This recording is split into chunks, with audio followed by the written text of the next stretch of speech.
What is up, you guys? This is JP here, coming at you with a quick squat tip. I've talked about squat depth in other videos, and I'm a pretty big advocate on not having to go ass to grass during a back squat.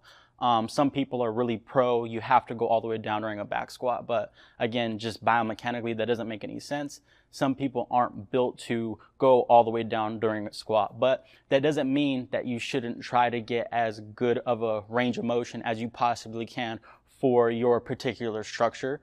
So I do think that things like mobility work and to a lesser extent stretching can help you get a good range of motion during a squat.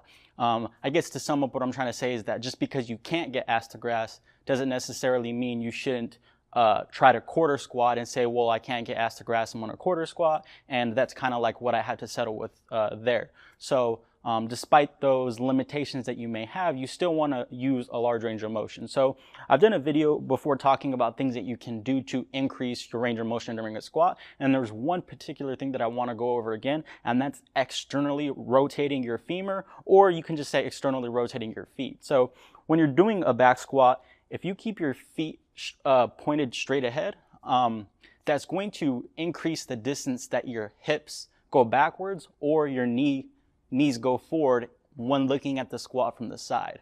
Now for some people, specifically those with longer torsos and shorter femurs, that might not be that big of a problem. You may still be able to sit down pretty neat into a squat and then stay really upright and still get a good large range of motion. But for others like myself, and just depending on your structure in particular, and it's not necessarily just limb lengths, it could be like hip structure as well, you need to either take a wider stance or you need to use a heel raised squat shoe or put something underneath your feet. But again, like I just said a little bit ago, specifically talking about external rotation of the femur. So instead of having your feet straight forward, think about pointing your feet. Well, first you want to get your feet a little bit wider, like I talked about before, and you also want to point your toes simply out.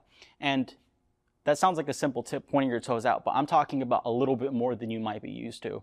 This is something that I've actually applied to my squats recently. So I'm going to show you guys with a bar real quick.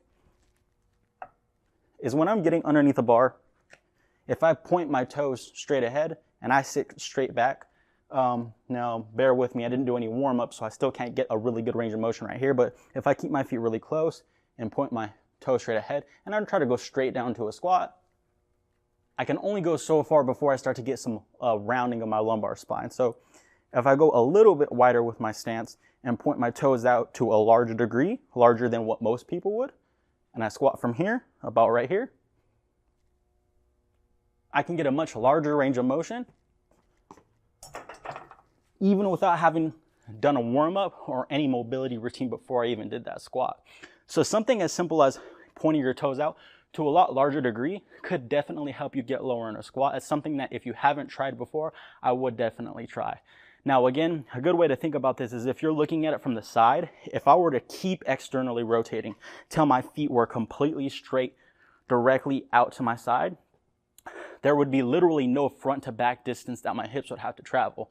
Now that was an extreme exaggeration and it was an extreme example. Nobody's going to be able to do that and do a regular squat, but that my point still stands is that if you do that to some extent, you're going to have a lot less distance backwards that your hips are going to have to travel, which means that you're going to be able to stay upright and you're going to be able to get deeper into a squat. So if external rotation of the femur or the feet is something that you haven't really played with, that's something that I would definitely try and implement into your squat.